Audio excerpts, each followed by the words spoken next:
Good morning student. आज हम लोग ह्यूमन हेल्थ एंड डिजीज जो चैप्टर है उस चैप्टर के एक टॉपिक को पढ़ेंगे। वैसे तो इसमें बहुत तरह के टॉपिक हैं और उन टॉपिक को बारी बारी से हम आगे चर्चा करेंगे, लेकिन आज हम महत्वपूर्ण टॉपिक है उस पर पहले चर्चा कर लेते हैं। और इससे पहले भी और भी वीडियो सब है, लेकिन एक बार में तो सब डिजीज की चर्चा संभव नहीं है एक वीडियो में। इसलिए हम स्टेप बाय स्टेप जितने भी महत्वपूर्ण बीमारी है जो पढ़ना है एग्ज़ाम के व्यू से, नीट के व्यू से, उस पर हम बारी बारी से चर्चा करेंगे। तो इसी कड़ी में हम आज जो टॉपिक चयन किए हैं वह है कैंसर डिजीज के बारे में आज हम लोग पढ़ेंगे, चर्चा करेंगे। ठीक, चलिए। तो एक्चुअली क्या है कि कैंसर होता क्या है, इसके होने का कारण क्या है, कौन कौन से प्रकार इसके होते हैं और इसका उपचार क्या है, इस पर हम फोकस करेंगे, खास चर्चा करेंगे। तो पहली बात तो कैंसर है क्या। तो ये कैंसर जो है यह क्या है, तो abnormal and uncontrolled division of cell known as cancer cell that invade and destroy the surrounding cells और टिश्यू। देखिए टिश्यूज, तो कैंसर क्या है, तो abnormal and uncontrolled division of cell. अब मान लीजिए कि शरीर तो बहुत सारी कोशिकाओं का बना हुआ है, तो मान लीजिए कि जितने भी सेल है वो नॉर्मली डेवलप कर रहे हैं, नॉर्मली उनका डिवीजन हो रहा है।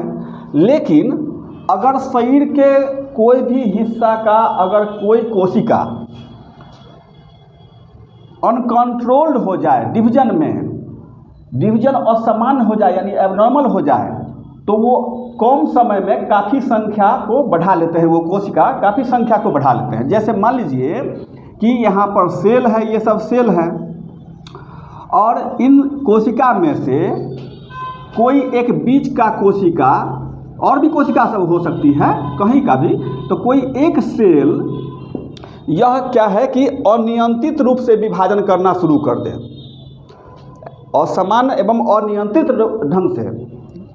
कैसे, तो देखिए कि ये कोशिका सब मान लीजिए कि 1 घंटा में विभाजन करके 1 से 2 बनाते हैं, लेकिन यह सेल जो कैंसर सेल है वह सेल क्या करता है कि अगर 1 घंटा में ये सब 1 से 2 बनाएंगे तो ये सेल 1 घंटा में 10, 20, 30, 40, 50 तक की संख्या में वृद्धि कर लेंगे। माने अपनी संख्या को तेज़ी से बढ़ाएंगे इनकी तुलना में। अगर ये क्या है, तो 2 बनाएंगे 1 से 2, तो ये क्या बना लेंगे, 4 बना सकते हैं। ये अगर 1 से 8 बना रहे हैं, विभाजन स्टेप बाई 1 से 2, 2 से 4, 4 से 8, इस तरह से। तो इस प्रकार से ये काफ़ी तेज़ी से, इसकी तुलना में काफ़ी तेज़ी से 1 से 2, 2 से 4, 4 से 8 से 16 से 32 काफ़ी तेज़ी से वृद्धि करेंगे। यानी जितना समय में ये 1 से 2 होगा उतना समय में ये 4 बार, 5 बार, 10 बार, 20 बार विभाजन करके और ये सेल की संख्या को काफ़ी बढ़ा लेंगे।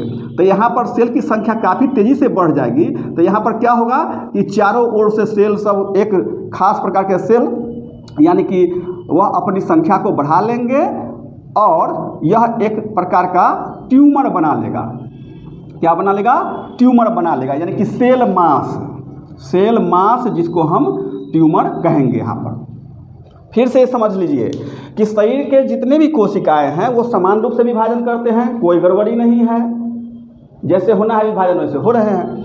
लेकिन यदि कोई कोशिका, शरीर के कोई भी हिस्सा, अंग का, अगर कोई कोशिका अनियंत्रित होकर के और साथ ही साथ असामान्य रूप से विभाजन करना शुरू कर दे, डिवीजन करना शुरू कर दे, तो जितने समय में सामान्य कोशिकाएं 1 से 2 बनेंगे उतना समय में वह अनकंट्रोल्ड सेल डिवीजन यदि जिस कोशिका में होगी वह 1 से 10 बना लेंगे, 20 बना लेंगे, 50 बना लेंगे, वो काफ़ी तेज़ी से अपनी संख्या में वृद्धि करते हैं तुलना में सामान्य कोशिका के। तो अब होगा क्या कि ये 1 से 2 ही बनाया, ये 10 बना लिया, ये 2 से 4 बनाया और ये 50 बना लिया। तो क्या होगा कि यहाँ पर सेल का एक गुच्छा समूह तैयार हो जाएगा, उसको हम सेल मास या ट्यूमर, तो यहाँ पर ट्यूमर ही कहना कैंसर के सेंस में, कैंसर के लिए ट्यूमर ही कहना उचित होगा। हम ट्यूमर तब वैसे कोशिका के समूह को ट्यूमर कहते हैं। और जो कोशिका इस तरह के कार्य में संलिप्त हुए हैं उस कोशिका को कैंसर सेल कहा जाएगा। क्योंकि कोई ना कोई कोशिका तो स्टार्टिंग किया ऐसा करना, तो वह सेल कैंसर सेल, और जो कोशिका कैंसर सेल है जो वो विभाजन के द्वारा सेल का काफ़ी तेज़ी से एक समूह बना लेते हैं, उसको हम ट्यूमर कहेंगे। ट्यूमर शरीर के सतह पर भी हो सकता है और अंदर में भी हो सकता है। जैसे कि आप किसी को देखें कि गोला जैसा फूल जाता है कहीं पर, वो ट्यूमर सेल का समूह बन जाता है। एक्सेस सेल हो गया, एक्स्ट्रा सेल हो गया, काफ़ी तेज़ी से वृद्धि कर गया कहीं खास एरिया में, वहाँ पर सेल का मास बना लेता है, समूह बना लेता है, और उससे क्या है कि वह गोलाकार या अनियमित आकार का भी हो सकता है, वो क्या है कि ट्यूमर बन जाता है। अब यह ट्यूमर को आपको ध्यान में रखना है। ट्यूमर को ध्यान इसलिए रखना है कि ट्यूमर जो ये बना वह अकेला नहीं हो, एक तरह का नहीं होता है, एक तरह का नहीं, ये 2 तरह के मुख्य रूप से, उसको हम आगे देखेंगे। तो हाँ, तो अब यहाँ पर क्या है कि कैंसर सेल जो है सो अनकंट्रोल रूप में विभाजन करके और ट्यूमर बना लिया। ट्यूमर बनाता है तब क्या होता है, तो invade and destroy surrounding sales और टिश्यू, माने अपने पास के जो कोशिका सब होगी उन सब कोशिका को क्या करता है ये, तो ये उसको डिस्ट्रॉय करेगा। यानी कि अभी यहाँ पर काफ़ी तेज़ी से वृद्धि करेगा तो अपने पड़ोसी कोशिका को तो ये डैमेज करेगा ही ना, या फिर ये टिश्यू, अगर इसको पूरा को समूह को अगर हम टिश्यू मान लेते तो टिश्यू को डैमेज करेगा, या अपने पड़ोसी कोशिका को डैमेज करेगा। डैमेज तो करेगा ही, वह असामान्य हो गया है, एबनॉर्मल हो गया है, इसलिए ये अपने पड़ोसी कोशिका को डैमेज करेगा। अपने पड़ोसी कोशिका से जितने पोषक पदार्थ है वो ले करके भी ये काफ़ी तेज़ी से वृद्धि करता है।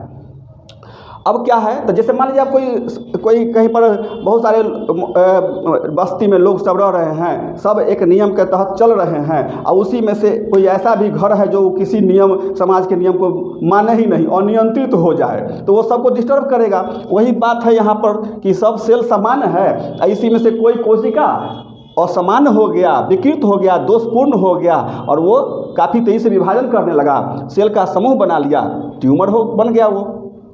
अब ये ट्यूमर जो है कितने प्रकार के होते हैं, थोड़ा सा हम इसको भी जानें। तो यहाँ पर क्या है कि ये सेल का जो समूह, यानी कि जिसको हम ट्यूमर कह रहे हैं, ये ट्यूमर जो है कितने प्रकार के होते हैं।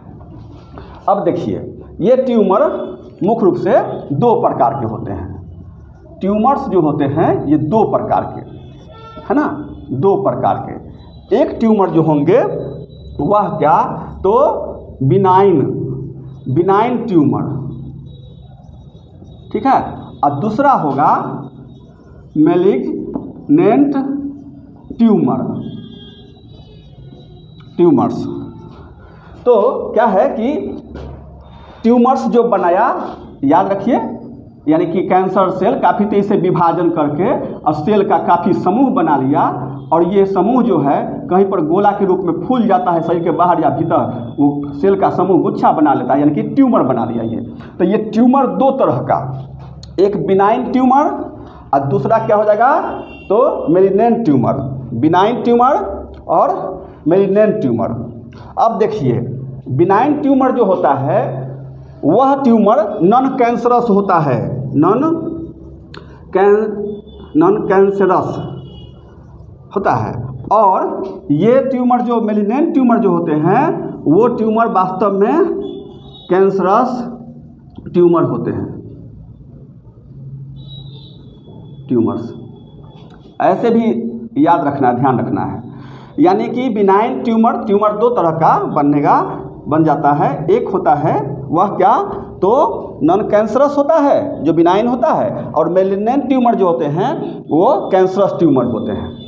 अब देखिए, नॉन कैंसरस ट्यूमर इसको क्यों कहते हैं, क्योंकि ये ट्यूमर जहाँ उत्पन्न होंगे वहीं पर रह जाते हैं और इससे कोई विशेष हानि शरीर को नहीं होती है। बिनाइन ट्यूमर में क्या होता है,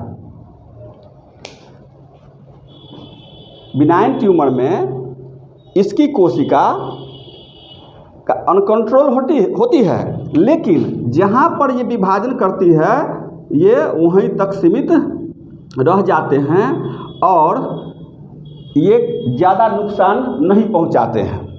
अपना एक गोला सा वाट वगैरह बन गया या कहीं पर गोला सा मांस ऊपर की ओर सेल मांस बाहर की ओर निकल गया, फूल गया, तो ये वहीं तक सीमित रहता है, इससे उतनी हानि नहीं होती, इसलिए इसको नॉन कैंसरस कह दिए। अब होता क्या है कि यही ट्यूमर यदि ब्रेन में अगर बन जाए तो मृत्यु सुनिश्चित है, क्योंकि ब्रेन में तो ब्रेन सेल को ना डैमेज करेगा। ब्रेन जहाँ ये वृद्धि करेगा ब्रेन के अंदर, अगर मेलिनेंट ही है, एक ही जगह रहे, जहाँ एक बात ये भी ध्यान रखना है कि बिनाइन ट्यूमर जहाँ बनता है वो वहीं सीमित रहता है, वहीं पर रहेगा, एक वो अपने जगह पर ही रहेगा। तो अब ब्रेन में अगर बन गया तो ब्रेन में तो वो क्या होगा कि सेल को दबाएगा, ब्रेन सेल को दबाएगा, तो फिर हम लोग अब एबनॉर्मल हो जाएंगे उस स्थिति में। और फिर जब एबनॉर्मल हो जाएंगे तो क्या होगा कि कार्य कोई भी करना है वो असमान होगा, माने हम सही से कार्य नहीं कर पाएंगे और ब्रेन सही से कार्य नहीं करेगा। हमेशा दर्द, परेशानी और जांच में पता चलने पर इसका उपचार तो आगे हम देखेंगे, लेकिन यह है कि इसके कारण भी अंत में ब्रेन ट्यूमर के कारण भी मृत्यु हो जाती है।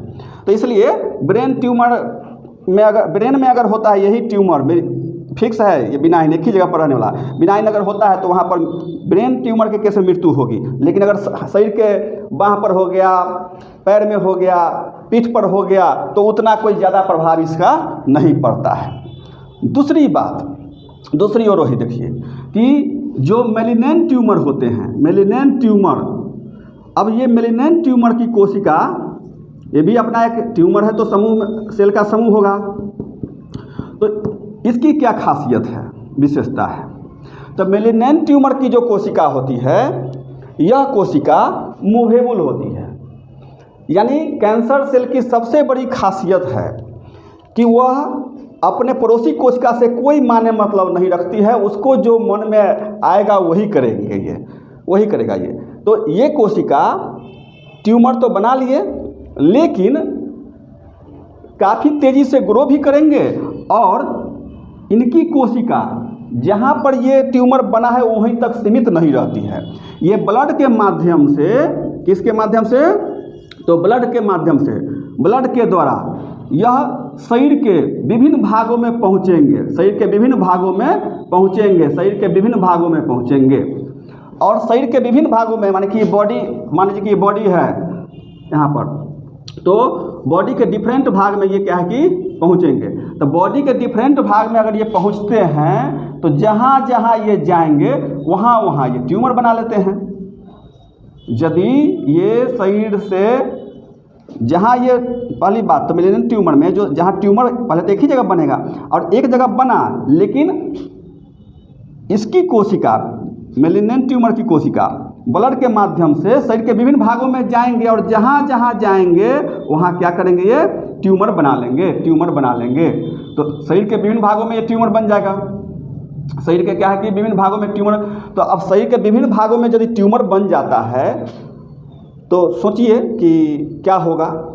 अब जहाँ जहाँ जाएंगे, शरीर के जिन जिन भाग में जाएंगे ये कोशिका, वहाँ पर ट्यूमर बनाएंगे तो उसके पड़ोसी कोशिका को, पड़ोसी उत्तक को, टिश्यू को, सेल को डैमेज करेंगे, नष्ट करेंगे। जो नॉर्मल होंगे, नॉर्मल सेल और नॉर्मल टिश्यू, जो सामान्य कोशिका है, सामान्य उत्तक है, उसको क्या करेंगे, डैमेज करेंगे। और जब डैमेज करेंगे तो क्या होगा, तो वहाँ पर अपक्षय माने कि सेल या टिश्यू में ह्रास होगा, कमी आती जाएगी और अंत में व्यक्ति की मृत्यु हो जाएगी। तो यहाँ पर सबसे बड़ी बात है कि इसकी कोशिका जो होती है जहाँ जहाँ जाती है वहाँ वहाँ ट्यूमर उत्पन्न करती है। यह स्टेज सेकेंडरी स्टेज होगा, यहाँ कैंसर का सेकेंडरी स्टेज में पहुँच जाते हैं। फर्स्ट स्टेज में तो जहाँ ट्यूमर बनेगा वहाँ से तो काट कर हटाया जा सकता है अगर पता चल जाता है तब, लेकिन सेकेंडरी स्टेज जो होता है, यानी कि the cells from the malignant tumours move through blood to the different part of the body, that means distance part of the body, body के विभिन्न भागों में वो पहुँचते हैं, where they forms new tumours, नया ट्यूमर का निर्माण करते हैं। कैसे पहुँचेंगे, तो थ्रू ब्लड, ब्लड के माध्यम से वो पहुंच जाते हैं। तो जहाँ जहाँ जाएंगे और पहुंचेंगे और वहाँ ट्यूमर बनाएंगे, वैसे अवस्था को क्या कि मेटास्टेसिस कहा जाता है, जो कि ये काफ़ी फियरफुल और भयावह स्थिति होती है कैंसर की, है ना। मेटास्टेसिस जो होता है वह क्या है, काफ़ी भयावह यानी कि फियरफुल। यह मेटास्टेसिस सेकेंडरी स्टेज है, यानी कि ये काफ़ी भयावह और फियरफुल स्टेज होती है। इस अवस्था में जाने के बाद कैंसर से बचना मुश्किल हो जाता है, यानी कि तब कैंसर से बचाना मुश्किल। कहाँ कहाँ ट्यूमर को नष्ट किया जाएगा, कहाँ कहाँ उसको ऑपरेशन किया जाएगा, कोशिश तो की जाती है, इस पर बहुत सारी रिसर्च जरूरी है और जारी भी है, हो भी रहा है। तो इस तरह से क्या है कि ये तो हो गया ट्यूमर का। अब क्या है, एक चीज़ और बता देना चाहेंगे कि कैंसर का अध्ययन ऑन्कोलॉजी कहलाता है। ये भी ध्यान रखना है कि कैंसर है तो ये क्या है, तो ऑन्कोलॉजी, कैंसर का अध्ययन ऑन्कोलॉजी कहलाता है, ये बात ध्यान रखना है। और इसी पर टिका हुआ आगे टर्म देखेंगे, ऑन्को शब्द से ऑन्को वायरस, ऑन्कोजीन आगे टर्म आएगा, ये ऑन्कोलॉजी शब्द को भी जानना है। तो इस प्रकार से ये तो हो गया ट्यूमर का, यानी क्लियर हो गया। ट्यूमर दो तरह का, बिनाइन ट्यूमर, नॉन कैंसरस, शरीर के कोई भाग में हो रहा है नॉन कैंसरस ही रहेगा, लेकिन ब्रेन में होने के बाद मृत्यु हो जाती है, इसलिए वहाँ पर वो एक्सेप्शन। और मेलिग्नेंट ट्यूमर कैंसरस, क्यों? क्योंकि इसकी कोशिका ब्लड के माध्यम से शरीर के विभिन्न भागों में फैल जाती है और जहाँ जहाँ इसकी कोशिका जाएगी वहाँ वहाँ कैंसर उत्पन्न करेगी, इसलिए ये ट्यूमर बनाएंगे, यानी कैंसर उत्पन्न कर लेंगे, ट्यूमर बना लेंगे, इसलिए इसको हम मेलिग्नेंट ट्यूमर या कैंसरस ट्यूमर कहते हैं। और यह जब सेल मूव करके विभिन्न भागों में पहुंचता है उसको हम सेकेंडरी स्टेज कहते हैं। और यह अवस्था जब बिनाइन मेलिग्नेंट ट्यूमर से सेल निकल करके शरीर के विभिन्न भागों में जा करके और वो जहाँ तहाँ ट्यूमर बनाए, वैसी अवस्था को मेटास्टेसिस कहा जाता है। ये तो हो गया क्लियर। अब तो हो गया ये क्या, तो ट्यूमर के बारे में। अब हम लोग इसमें जानेंगे क्या, तो इस का कॉज क्या है, यानी कि कैंसर का कॉज क्या है ना। कैंसर का कॉज यानी कॉजेज ऑफ कैंसर, कैंसर का कॉज क्या होगा। तो देखिए कैंसर के कॉज जो है, यानी कैंसर जिसके कारण उत्पन्न होता है, इसका जो एजेंट होता है, माध्यम होता है या फिर फैक्टर होता है, उसको हम कार्सिनोजेन कहेंगे। क्या कहेंगे? कार्सिनोजेन, है ना, कार्सिनोजेन्स, ध्यान रखना है। कार्सिनोजेन क्या हो गया, तो कार्सिनोजेन जो है कैंसर कॉजिंग एजेंट्स, क्या है ये, cancer causing agents are called, उसको भी मिटा ही देते हैं, सुविधाजनक हो जाएगी आगे।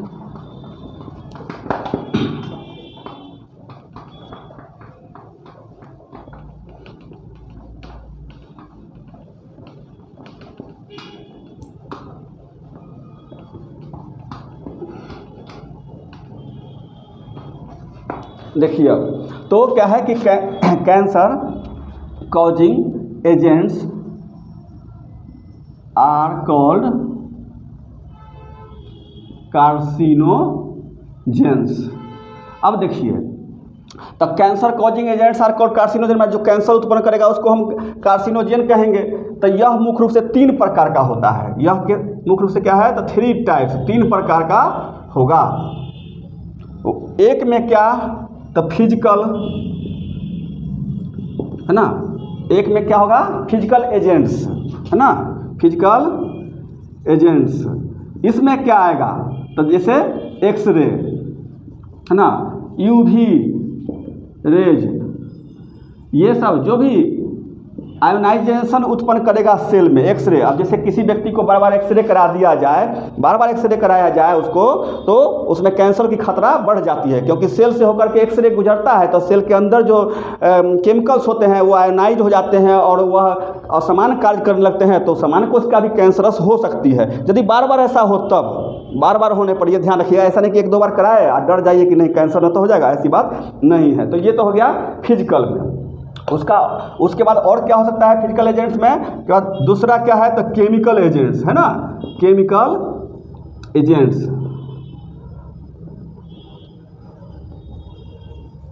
तो केमिकल एजेंट्स में क्या, तो टोबैको प्रोडक्ट, टोबैको प्रोडक्ट्स जो भी हो, मान जैसे आप निकोटिन लीजिए, निकोटिन। अब ये निकोटिन है, मस्टर्ड गैस है, दूसरा हो गया केमिकल टोबैको प्रोडक्ट में निकोटिन, उसके बाद क्या है तो मस्टर्ड गैस हो गया, ठीक है, कैफीन है। तो ये सब जो है इत्यादि इटीसी, तो ये सब ऐसे पदार्थ होते हैं जो क्या करते हैं, कैंसर उत्पन्न करते हैं, है ना।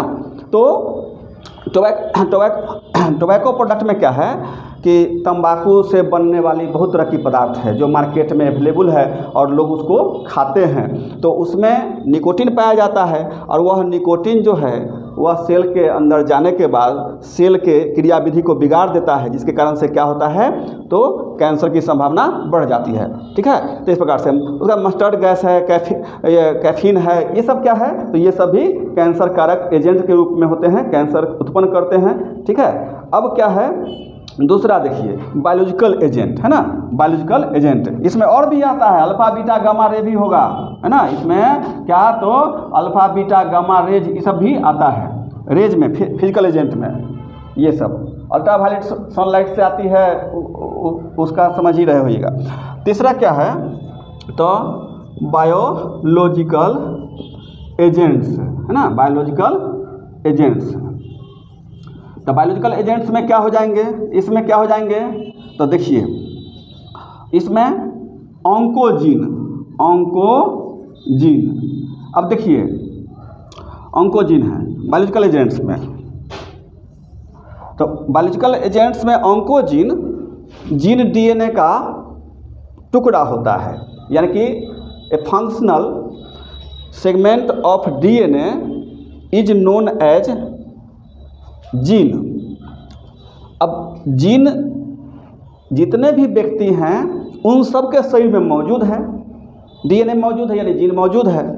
अब उसमें कैंसर का भी जीन मौजूद रहता है, लेकिन ये कैंसर का जीन जो होता है वह इनएक्टिव में रहता है, मतलब सभी जितने भी व्यक्ति हैं सबके शरीर में ये ऑन्कोजीन कैंसर का जीन मौजूद है, लेकिन यह क्या है निष्क्रिय अवस्था में है, इनएक्टिव में है, मैंने समझिए कि सोया हुआ है।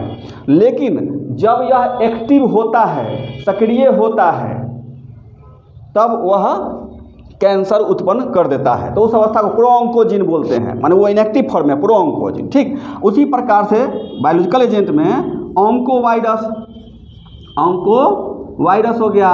तो अब ये ऑन्कोवायरस माने विषाणु जो कैंसर उत्पन्न करे, यानी कि जाएगा शरीर के अंदर और सेल को डिस्टर्ब कर देता है, डीएनए को जीन को डिस्टर्ब करता है ये, और फिर सेल म्यूटेंट भी कर जाते हैं कभी कभी ऐसा, ये जीन और जीन म्यूटेंट कर जाते हैं, उसके कारण से क्या है तो कैंसर उत्पन्न हो जाता है। तो इस प्रकार से ये बायोलॉजिकल एजेंट में ऑन्कोजीन और ऑन्कोवायरस याद रखना है, यह क्या है तो कैंसर कॉजिंग एजेंट्स में आते हैं, जो कि वो बायोलॉजिकल एजेंट है। जीन बायोलॉजी से रिलेटेड है और वायरस भी बायोलॉजी से ही रिलेटेड है, इसलिए इसको हम किस में रखेंगे तो बायोलॉजिकल एजेंट्स में रखेंगे, ठीक।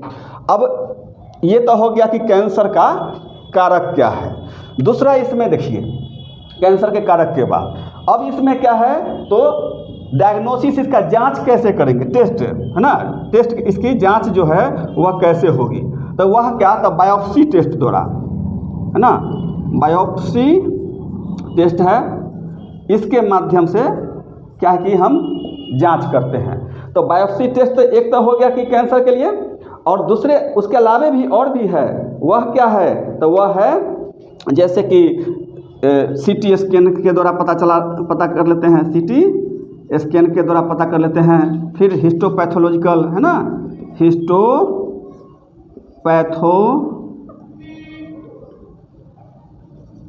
पैथोलॉजिकल स्टडी के द्वारा भी पता कर लिया जाता है ना। और भी बहुत सारा टेक्निक है, लेकिन इसमें एग्जाम के व्यू से ये ध्यान रखना है कि ये कैंसर की जांच जो होती है वह किसके द्वारा, तो बायोप्सी टेस्ट के द्वारा। इसके अलावे CT स्कैन हो गया, एक्सरे हो गया, हिस्टोपैथोलॉजिकल स्टडी हो गया, तो इन सब के माध्यम से भी हम कैंसर का पता लगा लेते हैं। तो ये तो हो गया कि कैंसर के जांच के लिए बहुत सारा ऐसा टेक्निक आ गया है जिसके माध्यम से पता चल जाता है। लेकिन अब इसमें क्या है, तब इसमें देखिए एक चीज़ और कि कैंसर जो है अगर शुरुआती दौर में पता चल जाए तो उससे बचाव आसानी से हो जाती है। क्योंकि पहली बात तो ये नाम ही सुन करके इतना भयावह नाम है कि नाम ही सुन करके लोगों को डर हो जाती है। सोचा कि कोई कह दे डॉक्टर कि आपको कैंसर हो गया है, उसका आधा प्राण उसी समय निकल जाएगा। तो इसलिए होता क्या है कि कैंसर यदि किसी को होता है तो डॉक्टर भी समझदार होते हैं इतने कि वो उसके साथ जो व्यक्ति आते हैं या फिर उसको बुलवा करके उसको बता देते हैं, कह देते हैं, छुपा करके अपना उसका जो ट्रीटमेंट वगैरह है। लेकिन अब तो ऐसा समय आ गया है कि लोग किसी तरह पता लगा ही लेता है, जान ही जाता है। लेकिन डरने की बात नहीं है, अरे जो होना होगा वो तो होगा ही। लेकिन ये बात तो तय है कि उपचार जो है इसका संभव है, लेकिन अवस्था को ध्यान में रखा जाता है और सेकेंडरी स्टेज में जाने के बाद थोड़ा सा दिक्कत हो जाती है। अब देखिए इसका ट्रीटमेंट जो है, ट्रीटमेंट कैसे होगा, यानी कि अगर कोई कैंसर किसी को हो गया तो उपचार कैसे करेंगे, उसका उपचार कैसे होगा। अब वहाँ पर देखिए ऑन्कोलॉजी हम पहले क्यों लिखे, इसलिए कि नीचे टर्म आया है ऑन्कोवायरस, ऑन्कोजीन, वही ऑन्कोलॉजी से ऑन्को से लिया गया हुआ टर्म वहाँ पर से है ना। तो इस प्रकार से क्या है कि ये तो हो गया कि इसका कॉज फैक्टर, इसके किसके कारण से ये बीमारियां बीमारी यानी कि कैंसर उत्पन्न होता है, कौन कौन इसके फैक्टर कारक है, तो केमिकल, फिजिकल और बायोलॉजिकल, ये सब को हम लोग देखें। अब क्या है कि इसका उपचार क्या होगा, उपचार कैसे होगा। तो उपचार के लिए देखिए कई टेक्निक है इसमें। पहला चीज़ है कि रेडिएशन के द्वारा ट्रीटमेंट कैसे हो, इसका ट्रीटमेंट उपचार कैसे होगा, ट्रीटमेंट ऑफ कैंसर कैसे उपचार डॉक्टर इसका करते हैं। तो पहला जो प्रोसेस है एक में वह क्या है, तो वह सर्जरी के द्वारा है ना, सर्जरी के द्वारा पहला जो है सो इसमें क्या है, सर्जरी। तो सर्जरी में होता क्या है कि जहाँ ट्यूमर बनेगा, जहाँ ट्यूमर बनता है वहाँ से क्या है कि उस ट्यूमर को काट कर हटा दिया जाता है। जहाँ ट्यूमर बना उस ट्यूमर को काट करके डॉक्टर क्या करते हैं, सर्जरी के द्वारा हटा देते हैं। तो ये सर्जरी के माध्यम से ट्यूमर कब हटाएंगे, जब इनिशियल स्टेज में रहेगा, शुरुआती दौर में रहेगा तब वो हटा देंगे। क्योंकि जहाँ चूँकि वो कैंसर उत्पन्न हुआ है वहीं है अभी मौजूद, इधर उधर फैला नहीं है उसकी कोशिका। और अगर कोशिका पूरे शरीर में फैल जाए तब तो वो जहाँ जहाँ एक जगह से काट करके हटाएंगे फिर दूसरा जगह हो जाएगा, दूसरा जगह से काट कर हटाएंगे तीसरा जगह हो जाएगा, पूरे शरीर में फैल जाएगा। इसलिए इनिशियल स्टेज में वो क्या करते हैं, सर्जरी के माध्यम से उस ट्यूमर को हटा देते हैं। तो एक तो तरीका ये हो गया, वो भी बता दिए हैं कि वो इनिशियल यानी प्राइमरी स्टेज में, इनिशियल स्टेज में कि ट्यूमर बना है पता चल जाता है तब। दूसरा इसका टेक्निक क्या होगा, तो कीमोथेरापी। तो कीमोथेरापी में केमिकल्स, डॉक्टर जो है ना वो केमिकल्स का प्रयोग करते हैं। जैसे कि एग्जाम्पल में ले लेते हैं कि वो बायोलॉजिकल मॉडिफायर होता है, वह क्या, तो अल्फा इंटरफेरॉन।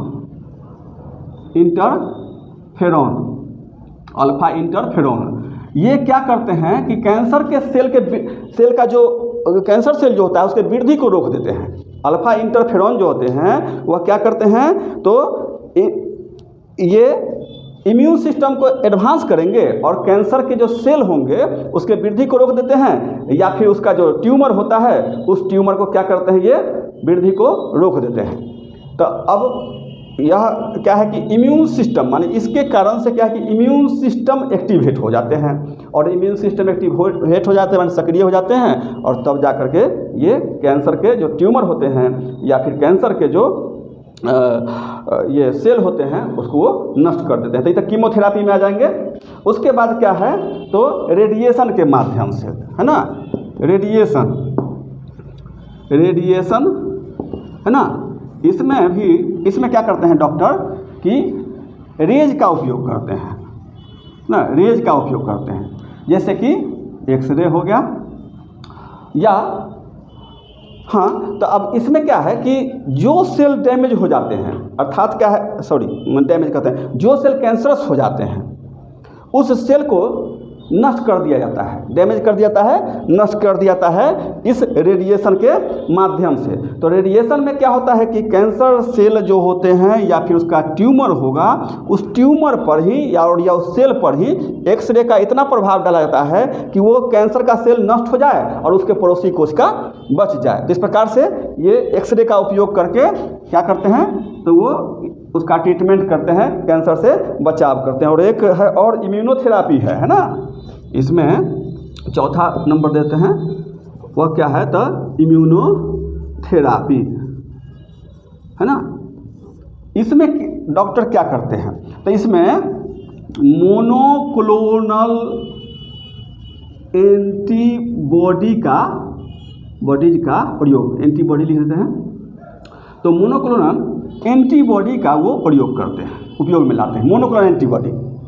तो यह क्या करता है मोनोक्लोनल एंटीबॉडी, यह भी इम्यून सिस्टम को सक्रिय करके और क्या करेंगे तो जो सेल होता है उस सेल को डैमेज यानी कि नष्ट कर देते हैं। जैसे कि ट्यूमर जो बनाया कैंसर का या फिर कैंसर का जो सेल होता है उसको क्या करता है डैमेज करता है, क्योंकि ये क्या होते हैं तो एंटी कैंसर प्रॉपर्टी रखते हैं, उसी के आधार पर बनाया जाता है, तैयार किया जाता है और उसको वो क्या करते हैं कैंसर के सेल को या फिर ट्यूमर को क्या करते हैं वो नष्ट कर देते हैं। तो इस प्रकार से क्या है कि यह इम्यून सिस्टम को इफेक्टिव बना देता है।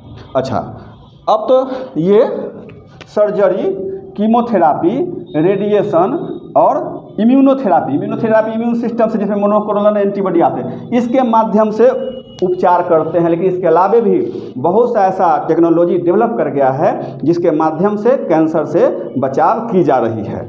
अब लास्ट में हम देख लेते हैं कि कैंसर कौन कौन से भाग में या हिस्सा में होता है और किस तरह का होता है। तो देखिए कैंसर शरीर में कहीं भी हो जाता है, लेकिन इसको सुविधा के लिए उसको ग्रुपिंग किया गया है, बांटा गया है पार्ट बाय पार्ट करके कि किस भाग में होगा तो क्या कहेंगे। तो एक माने कि साइट्स ऑफ कैंसर लिख देते हैं। तो इस साइट्स ऑफ कैंसर माने कैंसर का स्थान क्या क्या होगा। तो एक में जैसे कि कार्सिनोमास है ना, क्या है कार्सिनोमास, एक में कार्सिनोमास माने यहाँ पर कैंसर का टाइप्स भी, इसको हम साइट्स जहाँ होगा वो या फिर हम टाइप्स भी लिख सकते हैं। यहाँ पर टाइप्स में बायोलॉजिकली क्या है तब एक में कार्सिनोमास, इसमें कैंसर जो होंगे वो कहाँ कहाँ होंगे। तो देखिए इसमें कैंसर कार्सिनोमास में जो कैंसर का प्रकार आएंगे वह कहाँ तो माउथ हो गया है ना, स्टमक हो गया है ना, फिर ब्रेस्ट हो गया, स्किन हो गया है ना, ईटीसी करते हैं माने पूरा एलिमेंट्री का नाम है ना, इंटेस्टाइन हो गया। अब कोलोन में हो जाता है कभी कभी, जैसे इंटेस्टाइन का पार्ट होता है कोलोन, रेक्टम, इन सबों में। तो इस प्रकार से क्या है कि ये कार्सिनोमास में आते हैं। क्योंकि कार्सिनोमास में जो कैंसर होता है ये क्या तो स्टमक, माउथ, उसका ब्रेस्ट है, यूटेरस भी इसमें है। एक चीज़ और ये भी जानिए, महिलाओं में सबसे ज़्यादा कैंसर जो होता है महिलाओं में वो ब्रेस्ट कैंसर और यूटेराइन है ना, यूटेराइन कैंसर माने यूटेरस में होता है, सो लिख देते हैं यूटेरस के बाद सर्विक्स है ना, यूटेराइन सर्विक्स गर्भाशय के मुख जो होते हैं वहाँ पर, है ना, इन सब में ये हो जाता है ETC। उसके बाद दूसरा है क्या, तो इसमें है सार्कोमास, है ना, दूसरा क्या है प्रकार सार्कोमास। तो इसमें कहाँ होगा, तो यह मुख्य रूप से बोन्स का होता है और कार्टिलेज, है ना, माने हड्डी का कैंसर भी होता है और कार्टिलेज का। तो बोन तो समझ ही रहे हैं, हड्डी, और कार्टिलेज जो सॉफ्ट कनेक्टिव टिश्यू, जैसे नाक का अगला पोर्शन का या कान में होता है वो कार्टिलेज का बना होता है। तो और भी शरीर के भाग हैं जहाँ कार्टिलेज मौजूद हैं, तो कार्टिलेज और बोन में ये हो जाते हैं। उसका ल्यूकेमियाज भी होता है ना, तीसरा प्रकार जो है क्या है, तो ल्यूकेमियाज, है ना, ल्यूकेमियाज, या इसी को क्या है कि लिम्फोमास, है ना, लिम्फोमास भी कहेंगे। तो इसमें होता क्या है लिम्फोमास में, यह क्या है, तो यह ब्लड कैंसर, है ना, ब्लड का कैंसर होता है, ब्लड कैंसर। इसमें क्या है, तो WBC की संख्या काफ़ी तेज़ी से बढ़ जाती है ना, काफ़ी संख्या में। WBC यदि 2 लाख से क्या है कि 4 लाख तक, या 2 लाख से 10 लाख तक, ऐसे करके 2 लाख से 10 लाख मान करके चलिए ना रेंज। तो इस प्रकार से 2 लाख से 10 लाख तक WBC की संख्या यदि बढ़ जाए तो उसको समझ लेना चाहिए कि ल्यूकेमिया हो गया। यानी कि ल्यूकेमिया का मतलब ही होता है ब्लड कैंसर, इसलिए नाम पड़ गया है ल्यूकेमियास या लिम्फोमास, इस प्रकार से। उसके बाद एक और भी होता है, वह क्या है, तब ये मिलानोमास, है ना, ये चौथा मिलानोमास। तो मिलानोमास में एक्चुअली क्या होता है, तो मिलानिन के बारे में नाम सुने ही होइएगा। मिलानिन क्या होता है, तो पिगमेंट है एक प्रकार का। तो यह पिगमेंट जो है सो ब्लू या ब्लैक रंग का होता है और किसी व्यक्ति के रंग के लिए उत्तरदायी होता है, जो आगे हम लोग इसके लिए पढ़ेंगे। तो यह मुख्य रूप से कहाँ, तो यह मुख्य रूप से मिलानोसाइट सेल के लिए माने उसमें कैंसर उत्पन्न करने के लिए होता है। तो यह कहाँ, तो मिलानोसाइट्स ऑफ स्किन, है ना, स्किन के रंग। कभी कभी देखा कि किसी का चमड़ा पर उजला रंग का दाग, सफ़ेद दाग हो जाता है, इस तरह का। तो ये क्या है कि मिलानोसाइट जो है उस सेल में क्या है कि कैंसर हो जाता है, उसको मिलानोमास कहा जाता है। और ये सेल कैंसर या और भी जो शरीर का हिस्सा है जहाँ भी रहेंगे मिलानोसाइट सेल, उसमें जब यदि होता है तो उसको मिलानोमास कहा जाता है। तो इस प्रकार से देखिए, कैंसर वास्तव में काफ़ी भयावह बीमारी है। भारत में बहुत से लोग प्रति वर्ष मर जाते हैं, और जनरली क्या है कि ये बीमारी जो है तुरंत पता नहीं चलता है।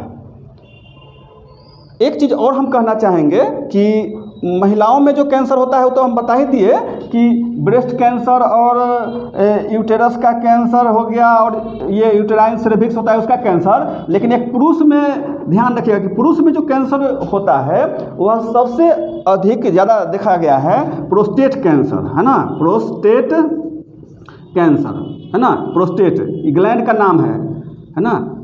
ये मेल में रिप्रोडक्टिव ग्लैंड्स हैं, मेल में पाए जाते हैं। तो ये मेल में होता है, ये कहाँ, तो मेल में होता है ना, ETC। और भी बहुत सारा क्षेत्र है कैंसर का, लेकिन ये मेन जो पोर्शन है उसको बता दिया, मेन पार्ट है उसके बारे में बता दिया गया है। तो इस प्रकार से प्रोस्टेट ग्लैंड की बात जहाँ तक है, ये मेल में, और यूटेराइन सर्विक्स हो गया, और यूटेरस और ब्रेस्ट ये फीमेल में। तो ज़्यादातर फीमेल में ये, और मेल में प्रोस्टेट कैंसर। तो देखिए, और नेक्स्ट वीडियो में हम लोग नेक्स्ट क्लास में पढ़ेंगे कि एड्स के बारे में, और भी कई टॉपिक है जो डिमांड स्टूडेंट का होगा, उसके अनुसार हम तैयार कर देंगे और फिर हम उसका क्लास ले लेंगे। और हम एक चीज़ और कहेंगे कि इसका जो PDF है वो PDF लिखा हुआ पूरा डिटेल वो हम बाद में सेंड कर देंगे। इसको संभव हो तो अपना सब्सक्राइब कर लीजिएगा चैनल को। इससे होगा क्या कि जब भी वीडियो हम अपलोड करेंगे तो उसका नोटिफिकेशन YouTube पर आपको मिल जाएगा, और जब वो मिल जाएगा तो आप आगे का भी वीडियो को देखकर लाभ उठाएंगे। बस इतना ही हम बताते हैं, इसमें रहने देते हैं, और धन्यवाद।